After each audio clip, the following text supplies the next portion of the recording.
Howdy, all you delicious people. I'm here today to view the real Ghostbusters Season 1, Episodes 4 through 6. So, hopefully I can kind of keep coming back to this, but who knows. Every once in a while, there's like a lot of stuff that kind of gets in the way, but also, like, I want to keep trying to come back to something Ghostbusters related, just because of how much like as a kid I'd seen like the real Ghostbusters or the Ghostbusters original two movies like a lot, hundreds of times.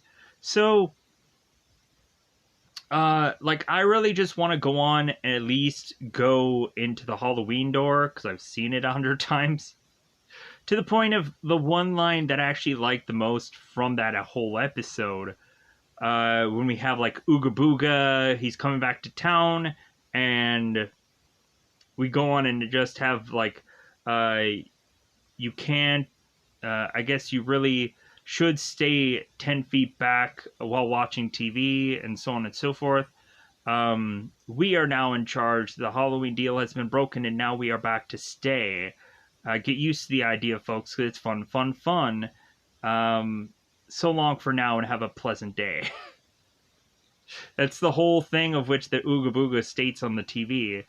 But my favorite line has to probably go on and not be anything the Ghostbusters say, besides like Egon stating that stay inside, lock the door, and don't come out till it's over, if it's ever over.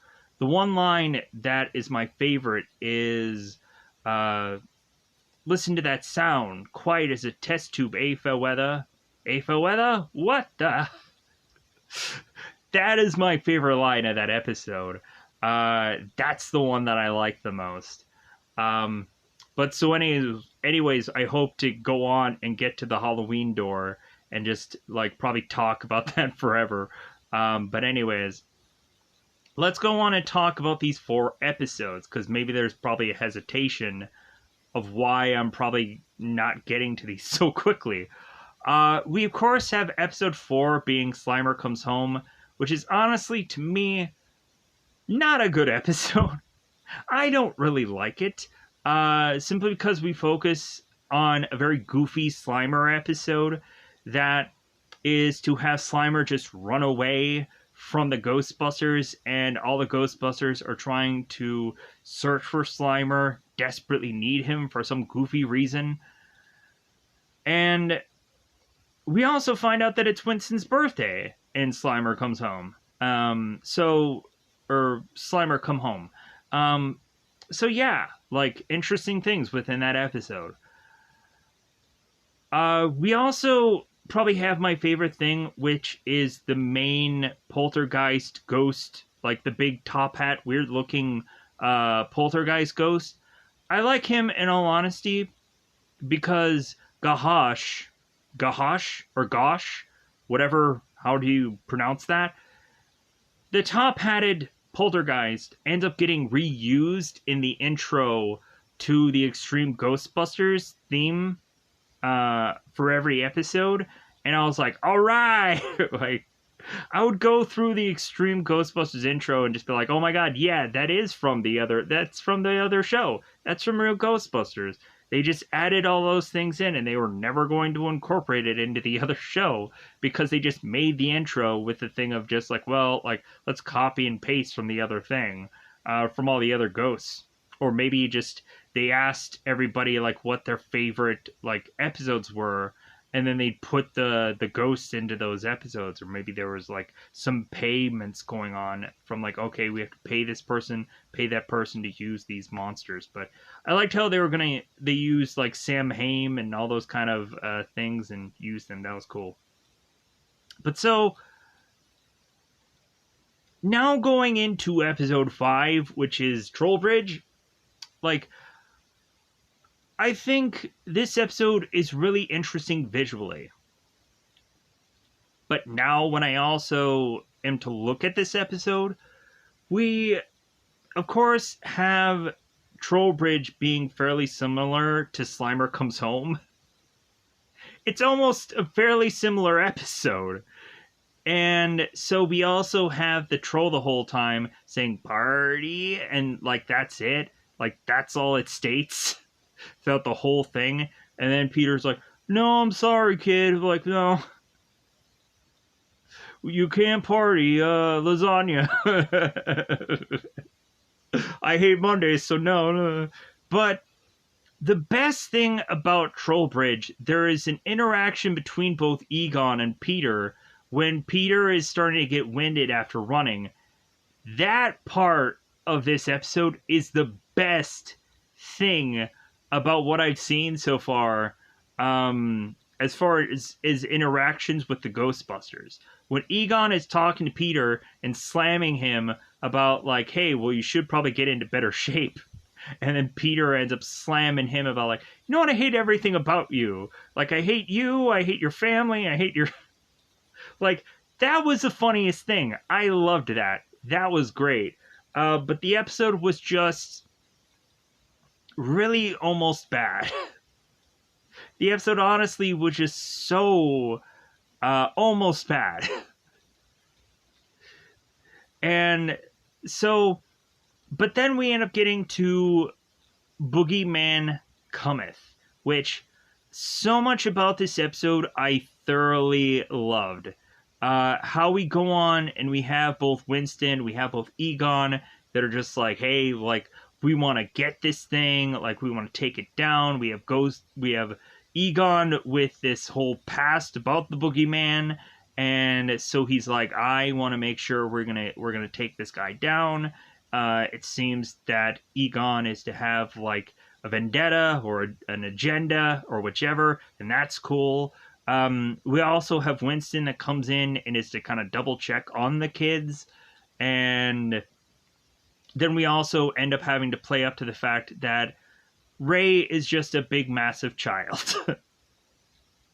So, with that said, like, everything just kind of works in that episode. And so, I would honestly say Boogeyman Cometh would probably end up being, because I think Boogeyman does return at some point, and so I don't know if Boogeyman Cometh or the return episode is better, but I think I want to put Boogeyman Cometh in the top 10 easily of the real Ghostbusters episodes, but I kind of want to put it, like, at 10, so that way if there is a number of better episodes, then I can just kind of switch around Boogeyman Cometh and just state, like, well, like, actually, like, this episode would be like a 10, and then Boogeyman Cometh would be like a 9, and then, like, we can kind of shift it in whatever round, but either way. But I know there's probably about, like, 10 episodes that I could easily state would be easily in the top 10, and will hopefully get there at some point. So I can go and perfectly grade them and just be, like, justified to be like, okay, I saw this episode, and yada yada. Anyways, so with that said, let's go on and so the Boogeyman Cometh episode, did I kind of tee up these episodes kind of properly? Because I think I should probably get to that, and then we'll get into the episodes.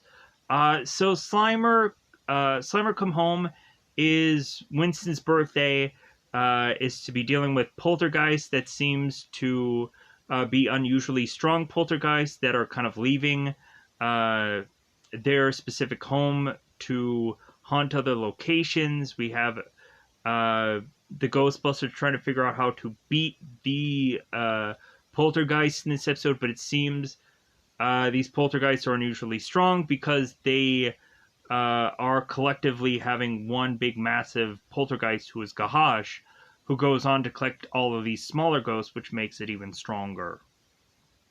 And then Slimer boohoo cries for most of this episode because he's leaving home, because he's not treated well, because of Peter. So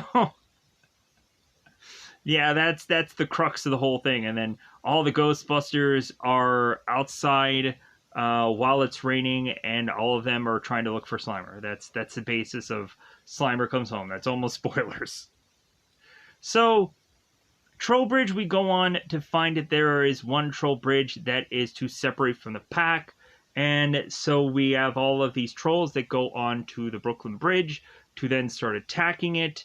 And so we have the Ghostbusters, who are the only ones that can probably figure out how to help these trolls. So Egon ends up somehow or another being able to talk troll fairly quickly.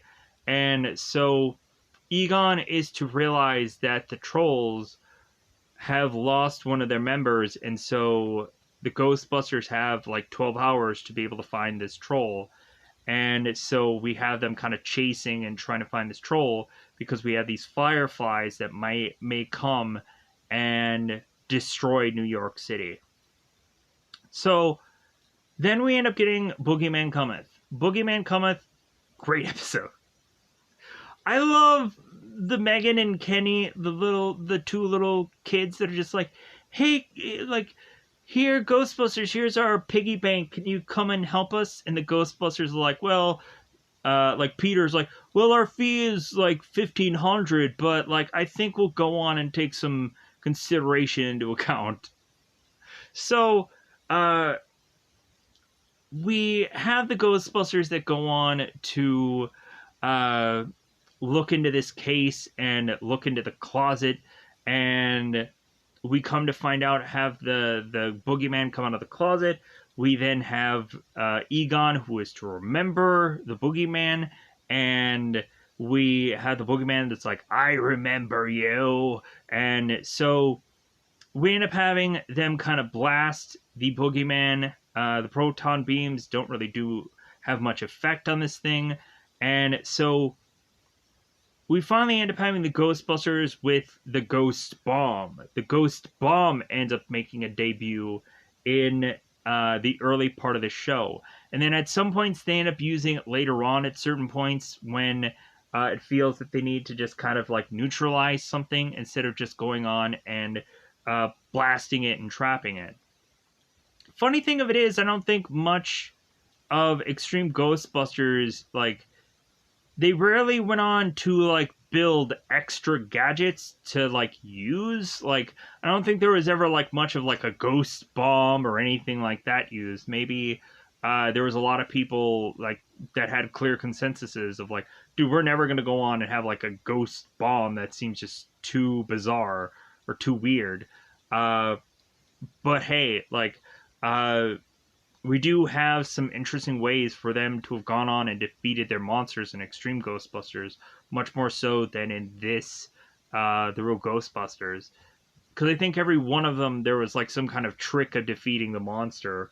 But anyways, so, but Boogeyman Cometh, they go on and they figure out that they need to go into the Boogeyman's realm to defeat him there.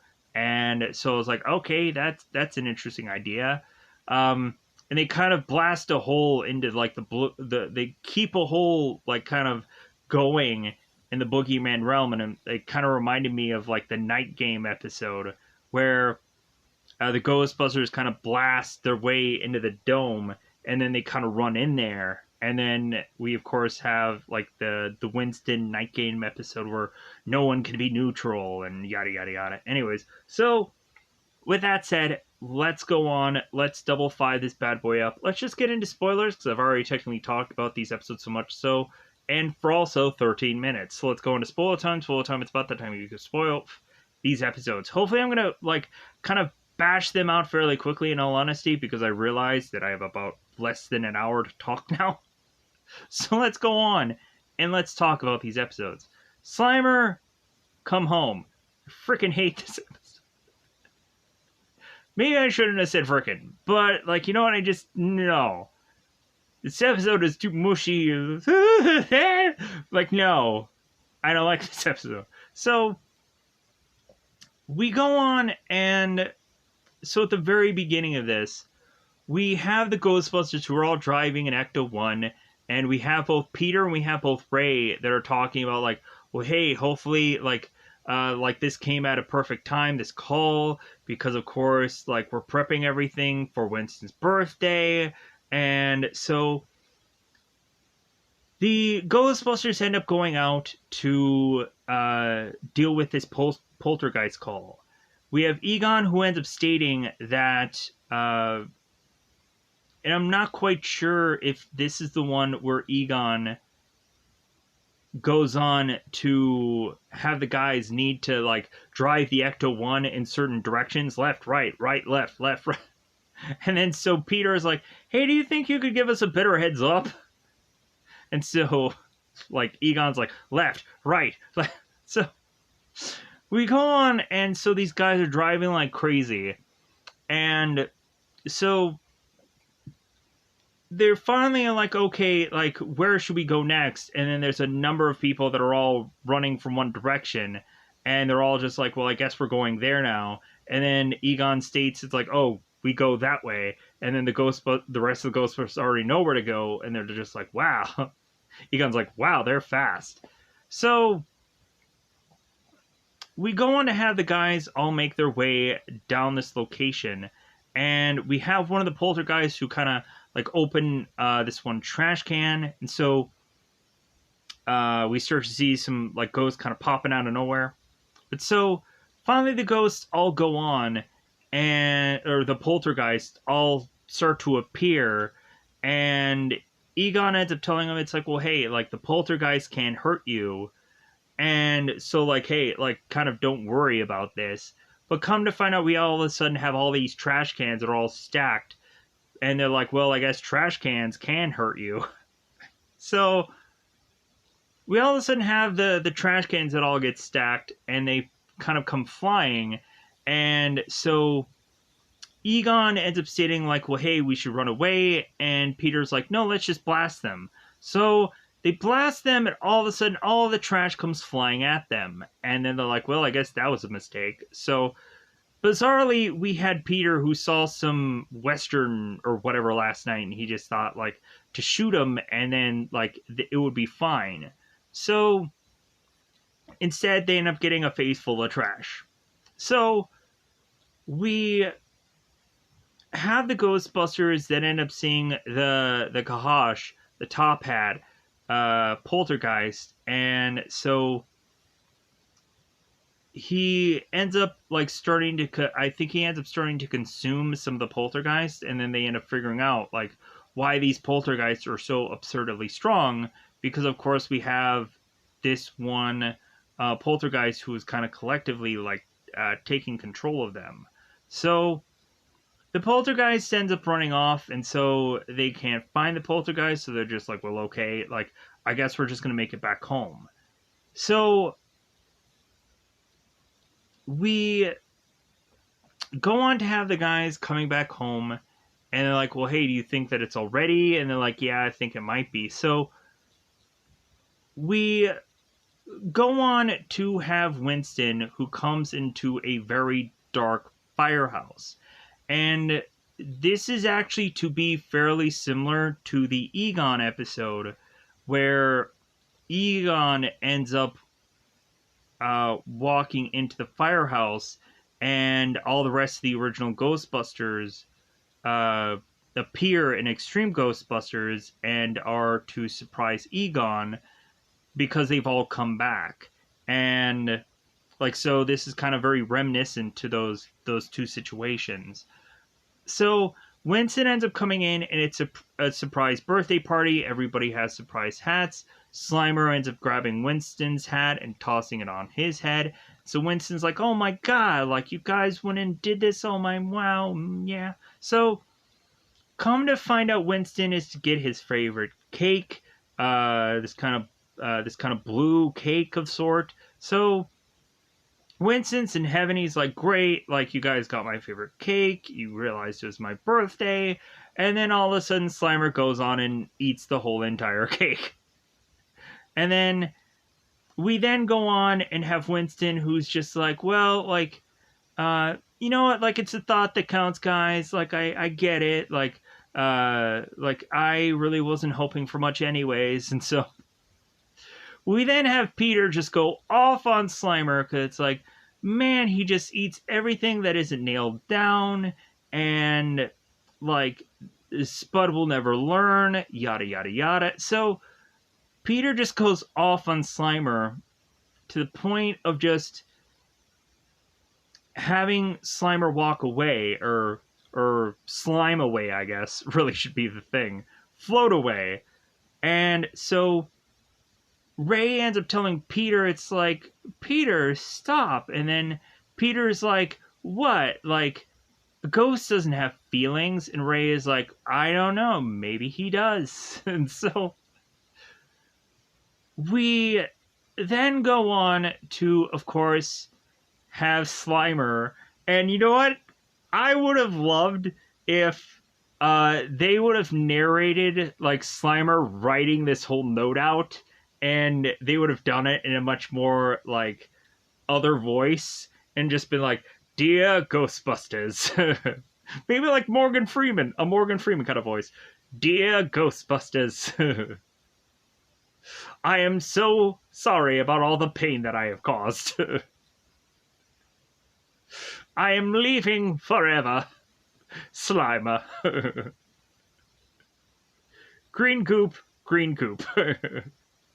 But so, Slimer ends up putting this whole note, and then he leaves.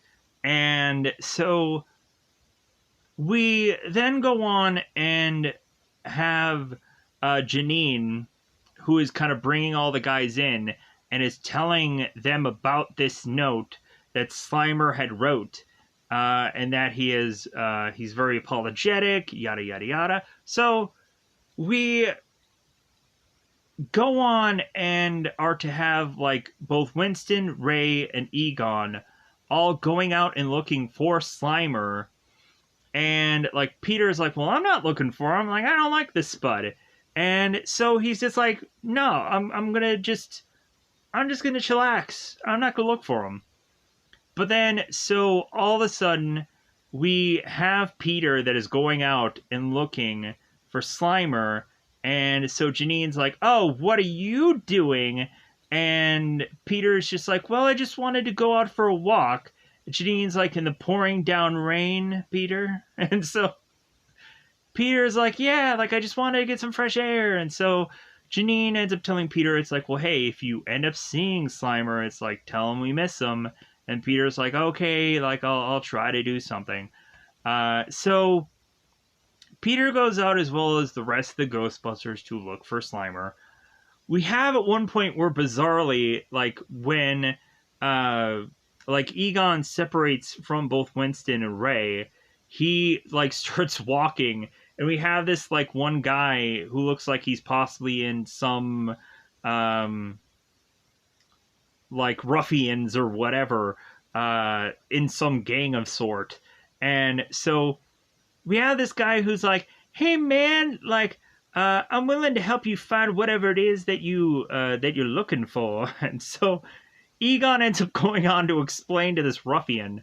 He's like, well, like if you can find a free-forming vapor and this and that. And so like going into all the specifics about what Slimer really is, and it's a real nasty one too.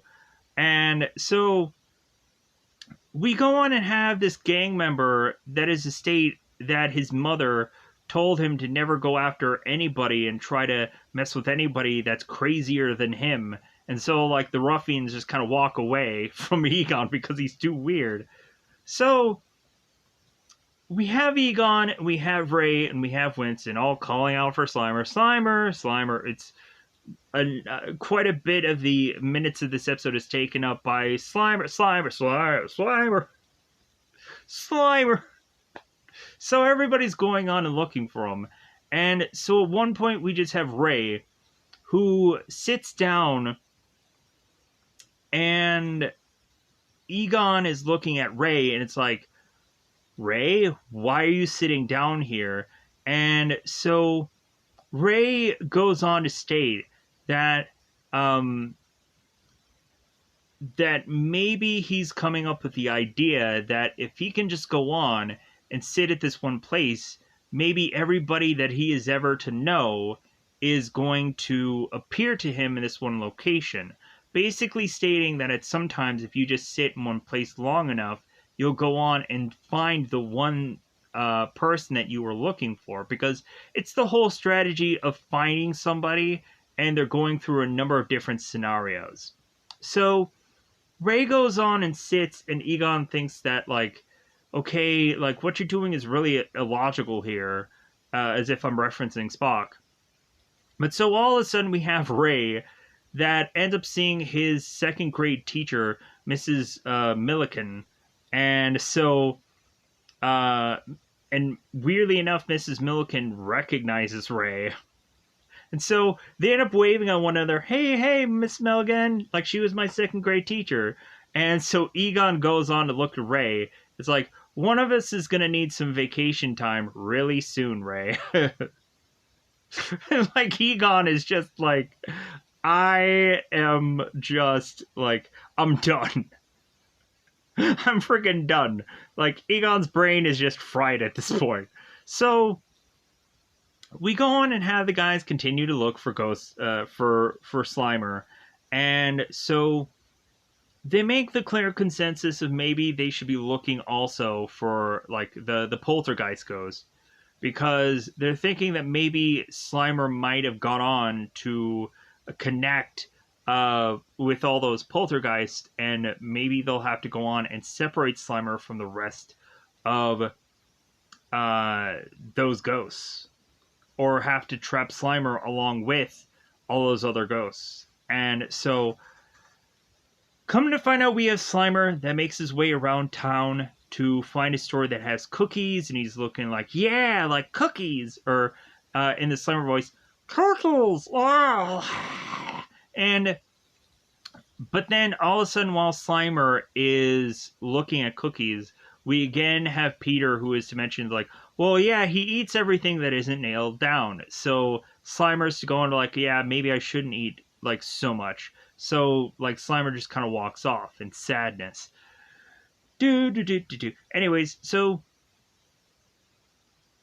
Slimer ends up seeing a lot of those other poltergeists, and so Slimer's like, okay, like, hey, I'll just go with all these other ghosts, because they're like me, they don't know where to go. So Slimer ends up following all these ghosts to get to Gahash, and so we have Gahash that is retraining Slimer on how to scare people again, and so Gahash goes on and scares somebody, and then we have Slimer who tries it, and he fails, and it's like, no. So by the time that Slimer does go on and try to scare somebody, the one person he ends up actually scaring is Peter, that is looking for Slimer. So we go on and have Slimer, who is to call the rest of the Ghostbusters, stating that he has found Slimer. So they end up going into the place, of course, where Gahash and Slimer and all the rest of these poltergeists are. So we go on to have the Ghostbusters again trying to fight off this poltergeist. And I like what they end up doing with the trap by the end of this episode. That was kind of cool. They end up having to, like, rush to get the trap back into the containment unit, because it's a unique case. But so we have, of course, right before Slimer is to get assimilated into Gahash, the Ghostbusters end up blasting Slimer and getting him separated from Gahash, so they can go on and try to trap Gahash while all the ghosts are inside of him. So they go on, they blast Gahash, and so what happens is the proton packs end up separating from the Ghostbusters, and so we end up having at some point where Slimer has to kind of grab one of the proton wands, but it kind of goes all over the place. The funny thing is, we have the beams that are just bizarrely now green for this episode. I don't know why, but they're all of a sudden bizarrely green. So we have Peter that re-picks up one of the wands and starts blasting it, so everybody starts to get their proton packs back on and starts blasting Gahash. And so they end up going on and trapping him. But again, like I stated, like, the trap can only hold so many ghosts at one time. So they're like, hey man, we need to, like, book it back to the firehouse to quickly put this into the containment unit and have it kind of work out and pan out that, like, all these ghosts are going to go into the containment unit. So Now that they've gone on and sealed these Ghostbusters in the containment unit, we then go on and have the guys who are all telling Slimer, it's like, hey, you're coming with us. So Slimer ends up going into a very darkened room, and then surprise, like they have a welcome home party. The reason why they have that is just because Peter likes parties, and so really, like, they were going to throw another one. So come to find out, they had come up with this cake again. And so everybody's just kind of looking at like, okay, where's Slimer here? Because we know he's going to eat the whole thing. Slimer does go on and eat this whole thing, and it ends up being like a hodgepodge of different kind of like donuts and all these random things. And so like the Ghostbusters were like, ha ha ha ha, like Slimer doesn't know that we had a backup cake specifically for Winston, so that way he can have like, so they were thinking, but like it kind of gets to the point to where they really strategize, and they're just like, okay, like we always have like a backup thing of food, so that way like for special occasions, and then sometimes Slimer would get to that extra thing of food. So it would always be this like cool kind of chess match that I always loved for the real Ghostbusters series, where it'd just be like Slimer would have to at some points get like ridiculed for him taking some food. The funniest thing in Extreme Ghostbusters was the one episode where everybody had their fears, and I think Kylie's fear was that she hated maggots, and Eduardo's fear was that he was to be a zombie. And then so we go on into everyone's fear. Like I think Roland's was that he was to fear his own equipment, and Garrett was to like fear death or fear enclosed spaces. Slimer's fear was broccoli. That I thought was hilarious. Where like Slimer is like, nah, nah, nah.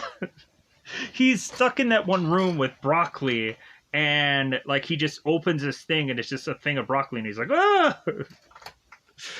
That was awesome. I love that Extreme Ghostbusters episode. I don't know what episode that was, but that was funny. That probably would be like one of my favorite like Extreme Ghostbusters episodes. Easily. But anyways, so now on to the next episode. So this episode, of course, is Troll Bridge. So we go on into the beginning of this episode and find one of the trolls who decide to go against the grain and are to decide to just kind of go into town, kind of look through these dumpsters to find all these clothes. I think he has like a New York hat, and he has like a jacket on. And so we have the troll that is kind of listening to music, and he's getting down to it as if he's like the Caddyshack freaking gopher. So we have this troll that separates from his pack, and so that ends up like having all the other trolls just kind of lose their mind over losing one troll. So we have the Brooklyn Bridge that is fairly busy. We have some semi-truck that's just kind of waiting through all this traffic, and we have a car behind it that's like, hey man, like, man, come on, let's go. And we have this like taxi cab that has the word Buster like on top of it for some goofy reason. So we all of a sudden have this semi-truck, and we have one of the trolls that kind of like rip through the top of it, and it's starting to peel the semi-truck open like a banana.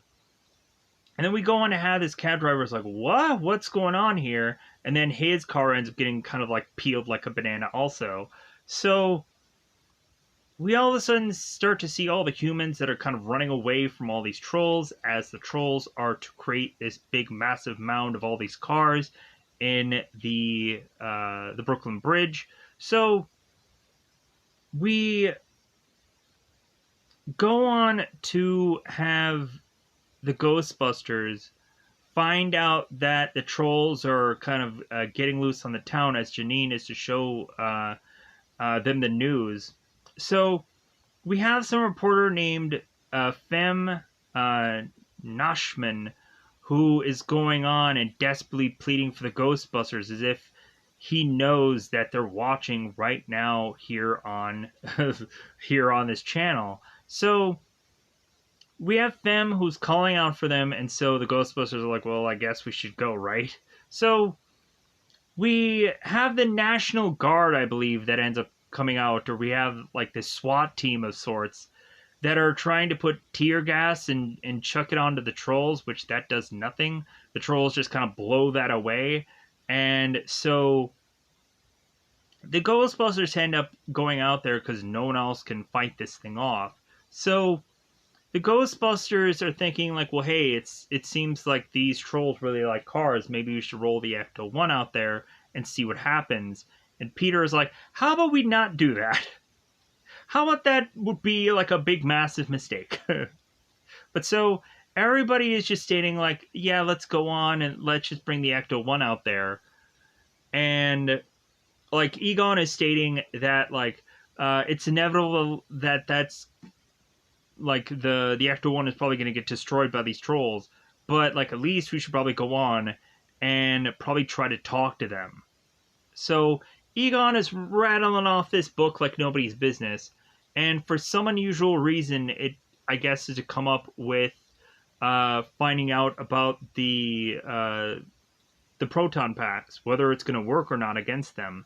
And so Egon states that it might turn them to stone, or it might turn them to be more powerful, or even angrier.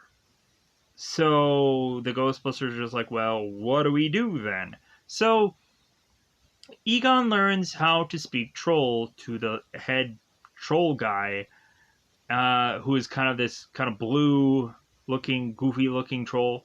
So Egon goes on and starts to talk to them, and of course we have the troll that states that it's like, well, hey, one of my troll guys have gone missing, so you're going to need to go and look for him. You guys have 12 hours from this hourglass that I'm just going to now tell you guys, like, hey, go on, find me this troll. And so we have them state it's like, well, what happens if we don't find the troll? So we have one of these fireflies that kind of look like a mosquito on fire. It's like a mixture of like a mosquito and a phoenix. So it's a massive one of those kind of things. So we have this firefly that goes on to like set fire to one of these boats, and they're like, oh, okay, all right. So the Ghostbusters go on to try and find this troll. They're looking all over the place for it. They end up at one point going on and finally spotting this troll, and so we have both Peter and Egon that are in the Ecto-1, and they get out of the Ecto-1 to see that this troll is in one of these trucks. So they're chasing after the truck, and Peter is starting to get winded, and so Egon ends up stating, like, well, hey, like, Peter, you should, like, probably get in better shape. And Peter ends up telling Egon, it's like, you know what, I hate your whole family, I hate your dog, I hate everything. I hate everything about you. And so, like, they're both bickering, and that has got to be, like, the funniest thing about this episode. I laughed. It was a pretty good laugh, because I loved, like, that whole interaction between both of them, like, giving one another crap. So they're trying to go on and chase after this troll, and they miss it. And then the troll ends up going on into this, like, ice cream cone thing. And so we have both Ray and both Winston who are just like, hey man, let's relax a little. We have like 12 hours to find this thing. So both Ray and Winston go and get this ice cream cone, and we have the troll that ends up giving them this cone, and he ends up saying something, and then like the ice cream like truck just continues to walk on. We have both Peter and Egon know that the troll's in that ice cream thing. So we immediately have like Peter and Egon telling Ray to get in, and so they kind of chase down that ice cream cone. So they go on to, of course, lose track of where the troll is, but they start to figure out that there is music nearby. So we immediately have Ray who's like, well, hey, there's music nearby, and we know trolls like music. So we have the troll going into this club. And so people are probably going to realize the more and more that they watch this show, there is a lot of like sound effects and there is a lot of music that they kind of use over and over again. Like the one sound effect that goes and like they end up using that sound effect so often in even one episode, which was Kilowatt, the one where it sounds like Ray just making this really loud like that thing. They end up using that so often for so many different things. I don't know why. Like they end up using it in like the Halloween door right after the containment unit breaches and then the Ecto-1 gets destroyed. Like that ends up being the sound being used. And so like that one sound ends up getting used so often. But anyways, I think the song that was used was like dun dun dun dun dun dun dun dun dun dun, something like that maybe. I don't remember. But so we all of a sudden have the troll that grabs Peter and starts dancing with him, and Peter likes this guy, and I'm like, wait a minute. Peter would go on and give Slimer so much crap all the time about everything, but then all of a sudden when Peter is grabbed by this troll, he's like, no, I like his style. How is it so drastically different between Slimer, all the crap that he does, and the troll, the thing that he's pulling? But anyways, so I guess Peter, again, is just a party guy. So party, yeah, anyways. As if this is E.T. Ouch. E.T. and the troll are one of the same. It's almost the same thing. It's basically the same thing. With the exclusion of the big, massive nose that this troll has. So, if anyways, they like this troll. They like him. So they're thinking of like, well, like, what should we do? Because they've already passed their 12 hours, and the trolls are going to send out their fireflies and start to destroy the town.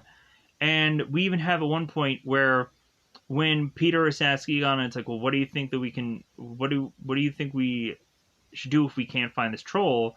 And Egon's like, well, I heard New Jersey's nice this time of year, and so on and so forth. So we end up having the fireflies come out to try to get to the troll, and we have the Ghostbusters who try to blast the fireflies, and the proton beams have no effect on these things. So instead, they realize that they're going to need to just go on and use water to fight them. So both the troll and Peter are down in the sewer, and they blast one of the fireflies with this water of sorts just coming out of anywhere. And so one of the fireflies ends up getting getting weakened, and then Egon has to realize, like, okay, there's a water tower that I'm going to blast and have it fall over these fireflies and take them down. So that kind of defeats them for now. So they then go on, it's like, okay, like, how can we figure out a way to still give these guys a troll without giving them this troll? So what they end up doing is having the trolls go and find out where the Ghostbusters are. They find the Ecto-1, and so they end up finding the Ghostbusters. And so we find that the Ghostbusters are just kind of blasting these beams outside this this shop. And so Peter ends up going on to give the trolls the statue of the troll that they had with them. And it's like, well, hey, sorry guys, we blasted this and it just turned to stone. So here you go. And so so Peter ends up telling him, it's like, well, hey, maybe he'll be fine in another 500 years. So the trolls end up taking this as like, okay, like this troll is sadly enough dead. You would have thought that would have like been like, okay, like war. But no, like the trolls just take it and they're like, okay, well, I guess this troll just like he just ate it. So the trolls leave and then they're like, okay, like we luckily figured that out. So we then go on and have the Ghostbusters who give this troll like a train ticket and are telling him to go to this address. And so the rest of the Ghostbusters are all asking Peter, it's like, well, hey, what address did you give him? And Peter states that there was to be a guy that owes him like $5. So if this guy goes on and takes care of this troll, then like he'll consider it even. Because this troll is to heavily want to party, so yeah, taking over and taking care of this troll would be to make them become even. So now we go on into the Boogeyman Cometh, because that ends up kind of taking care of the last two episodes. So the Boogeyman Cometh. We start this episode by having the Ghostbusters chasing down this Louis the Gangster ghost in this truck. So Louis the Gangster is just driving around. Yeah, see, meow. Very old-fashioned gangster, meow, meow, and so on and so forth. So we go on to have the Ghostbusters who end up getting Louis the Gangster out of his truck, and so this is like a more on foot thing. So we immediately have Louis the Gangster who completely forgets that he's a ghost. So then he goes on and has like an attempt to try and scare the Ghostbusters, but that doesn't work on them because they've experienced all kinds of ugly or crazy things while doing this job, and like nothing can shake them anymore. So they immediately go on and blast and trap Louis the Gangster. And I thought that this was a really fun way to open the episode. It was kind of really, it was really fun. It was really good. I liked it. So we then go on to have the Ghostbusters is like, man, what a day. Like, I'm so exhausted. So we go on to, of course, have the Ghostbusters that are going to bed for the night. I think we had Peter that tries to sneak some treat or something from Janine, and so they end up all going to bed. Even like Slimer, it seems, is sliming his way onto Peter's bed consistently to the point of Peter being very upset because, of course, Peter can't sleep with slime on his sheets. So we go on and have the Ghostbusters who are trying to sleep, and then all of a sudden, in the middle of the night, we have Janine who is to call the Ghostbusters and kind of wake them up because they are to have two people come on in because they need the Ghostbusters' help. So that's, of course, when we have Megan and we have Kenny who come in asking for the Ghostbusters' help. And so we have, of course, Megan, who has her piggy bank and is giving this to the guys. And I think we have Peter who ends up taking it, and he ends up like kind of shaking it. So Peter is to state that it's like, well, their usual fee is $1,500, but it seems in this case they'll make an exception, like as if they're going to do this pro bono. So the kids end up getting really excited, and so like they end up asking him, it's like, well, hey, like who is it that is kind of haunting you? And I think we have Kenny who ends up stating that it's a boogeyman, and Egon's like, the boogeyman? And so everybody's like, okay, like, calm down, Egon. So Egon's like, yeah, we're doing this case. So I would have liked to have seen, honestly, like a younger Egon, like just give us a little bit of like a flashback where Egon, as a young lad, was to have been spooked by the boogeyman at some point, and then like forever, like this is the reason why like Egon became a Ghostbuster was because he spotted the boogeyman when he was much younger. That would have been a cool story. That would have been a whole thing to just lead up to, but they didn't do anything like that. Now, did they? No. So maybe they did it when he comes back. I don't remember. So, with that said, we have the Ghostbusters go into Megan and Kenny's room. And so we, of course, have Egon with his PKE meter. Let me pause here for 1 second. Yeah, we have Egon with his PKE meter. I have the movie replica. It was a cheapo one, but either way, like freaking, I have a replica of the PKE meter because I have a lot of this stuff. I have the only thing that I don't have is one of the like the replica like Ghostbuster traps. But like I have the ecto goggles. I legitimately have one of those. I have the PKE meter. I have like a proton pack, like the one from the movie. And I also have this like one thing that I found from a Walmart where it's like this massive Slimer that is tied to like a jack-o'-lantern thing. So it looks like a life-size Slimer with this like this pumpkin thing underneath it. So I have one of those, which was great because I wanted to always have like a life-size Slimer anyway. So that kind of works out in my favor. So anyways, so going back into this episode, we have Egon that goes on to have in his readings that this is to, of course, like there's some readings coming from the closet. They open the closet, and so it seems nothing is there. So like, well, okay, like there's nothing that we can really do.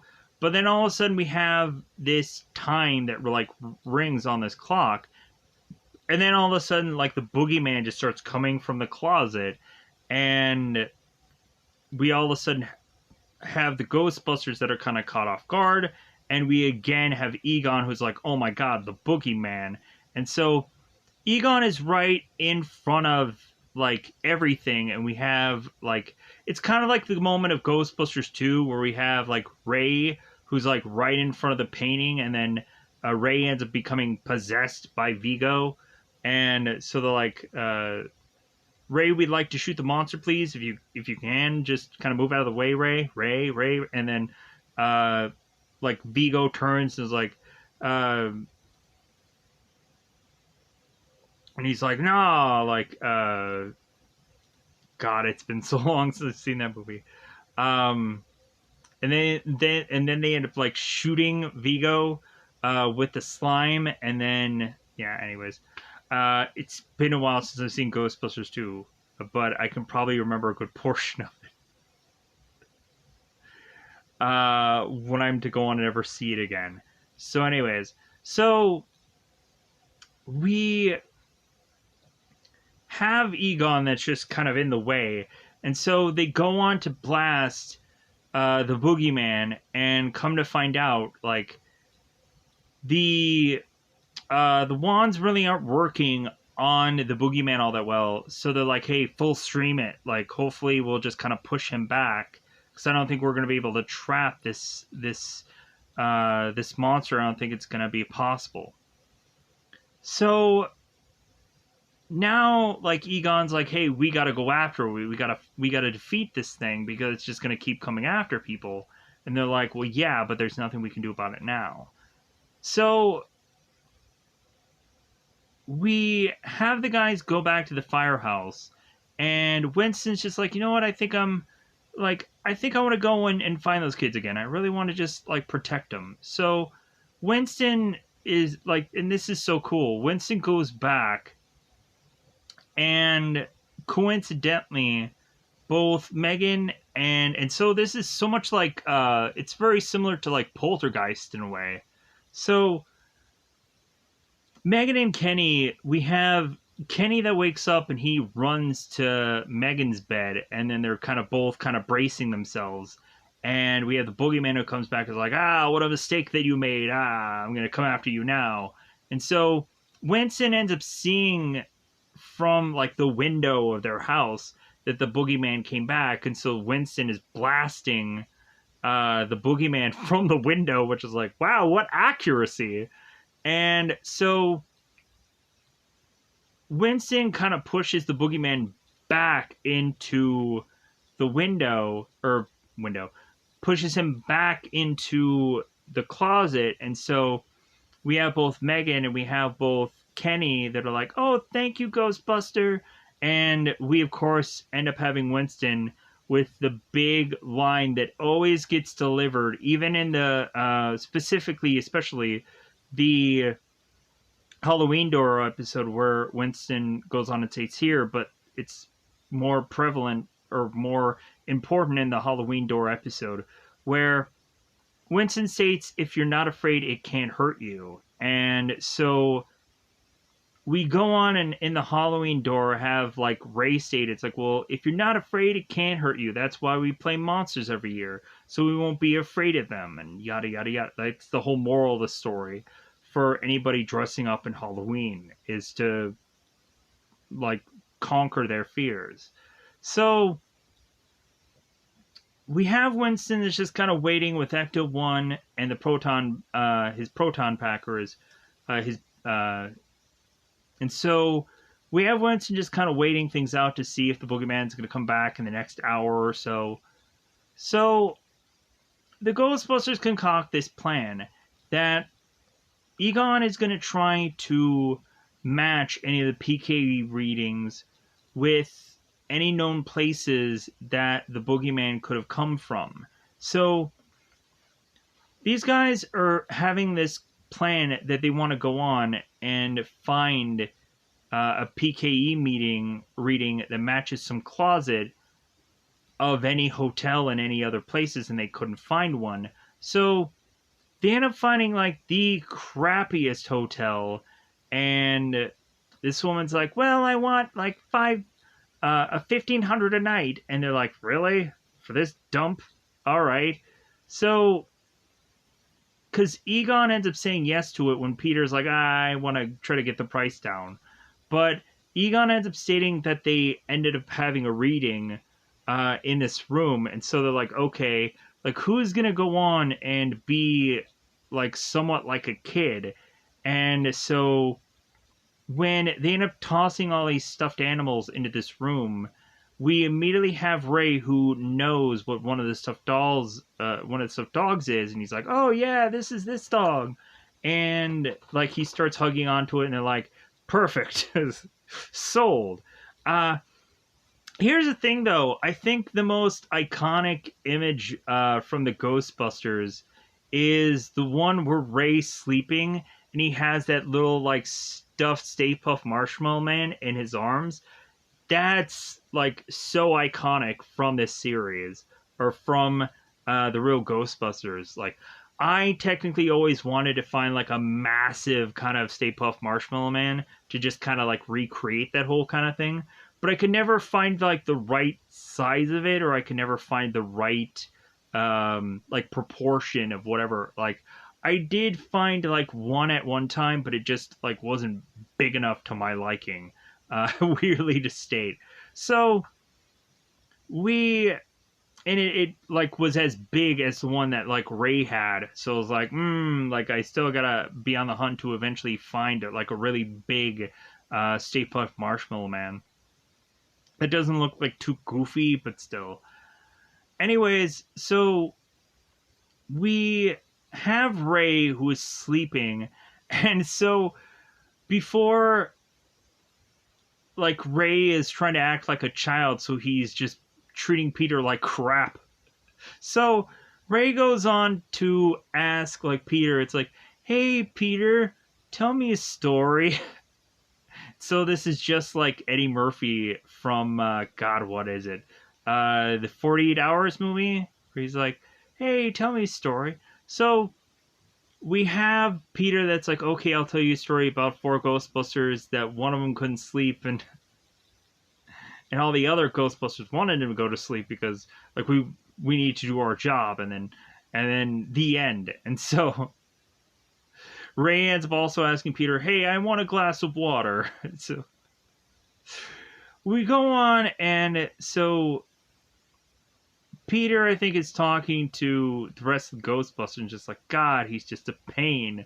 It's like, well, yeah, but he's trying to act like a kid, so, like, just give him that. And so it's like, okay, all right. So Ray ends up falling asleep, and so the boogeyman does come in, and so the boogeyman starts making fun of how Ray is like this giant kid and so on and so forth. So the boogeyman comes in, and so come to find out, Ray is to have the proton pack right into the bed, and so Ray is to grab the wand and start blasting on the boogeyman. So we then have the rest of the Ghostbusters come in and start blasting, and so we have the boogeyman that ends up getting pushed back into the closet, but we have the Ghostbusters who try to figure out a way to keep the blast going, so that way they can continue to have the boogeyman's realm open for them to jump through. So we start to see certain Ghostbusters just jump through the hole, and then Egon is to be the last one.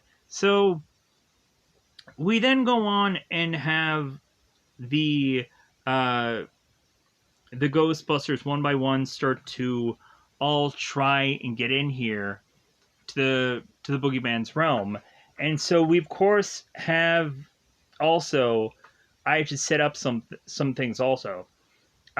When the Ghostbusters were in Megan and Kenny's room, we had Mr. and Mrs. Carter, who end up coming into the room also, like, hey, what's going on here? It's like, oh, I'm sorry, like, we're the Ghostbusters, and like your kids called, and we took on this case, and Carter's like, okay, get the heck out of here.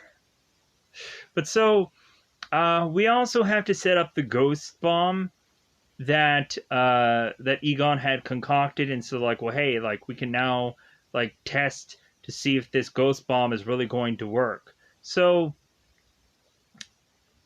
we go on into the ghost, the boogeyman's realm, and we just consistently have the guys just kind of walking around, and they're trying to chase after the boogeyman, and at some point they end up realizing that they're kind of like they're running around in this same loop, and then they realize, like, hey, wait a minute, let's stop here.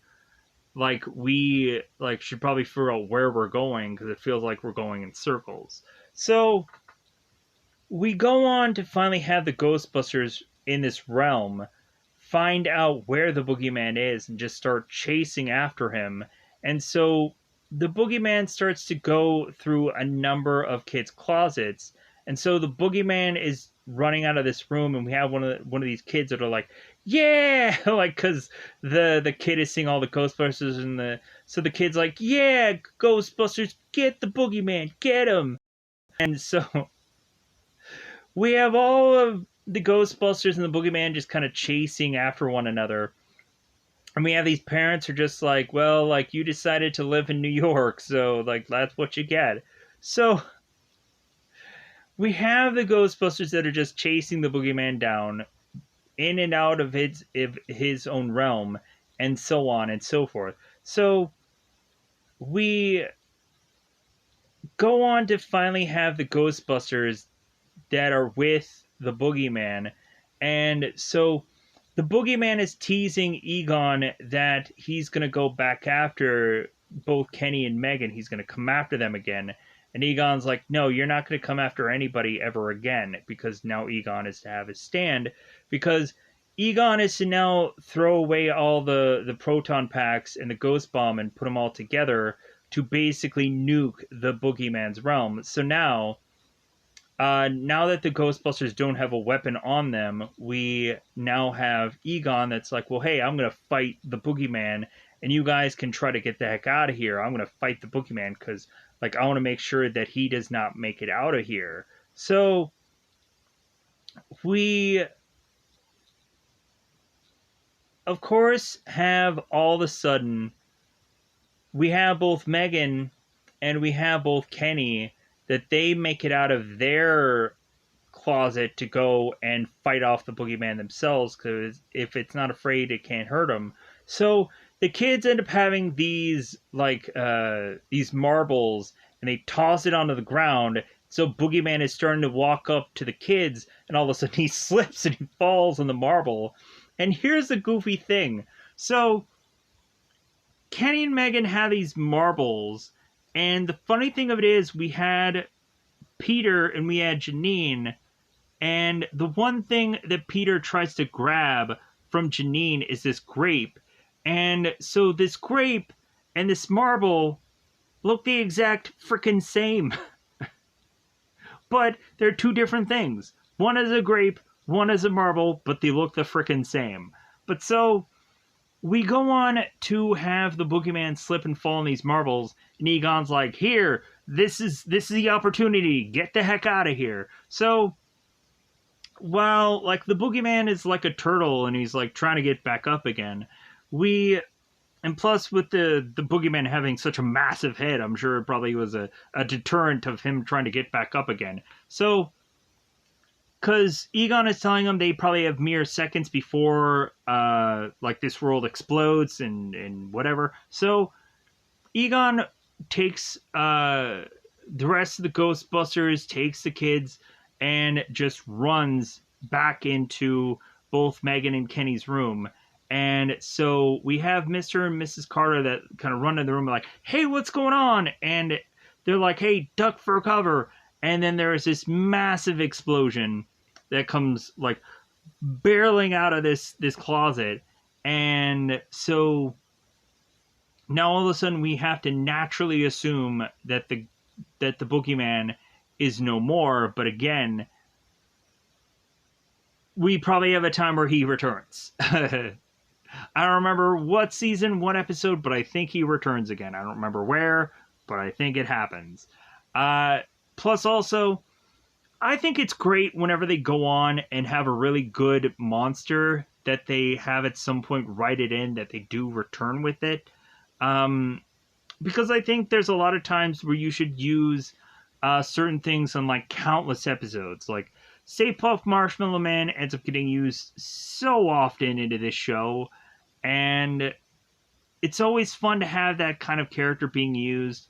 It's always fun to see what kind of different ways they can use Slimer and use him and do with him with.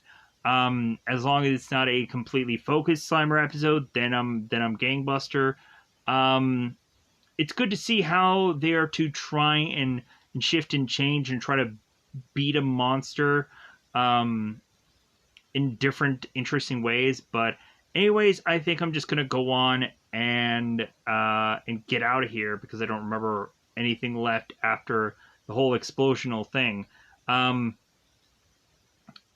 But so anyways, I think after that, I think the real true thing is like they kind of wrap up and they kind of beat the monster, and they have the kids that are no longer afraid anymore. And so everybody just kind of goes off and just goes back to sleep and so on and so forth. And I think Slimer is to kind of mess with some of the Ghostbusters or something. I don't know. I don't remember. But either way, I'm just going to get out of here. Goodbye, everybody. Bye, everybody.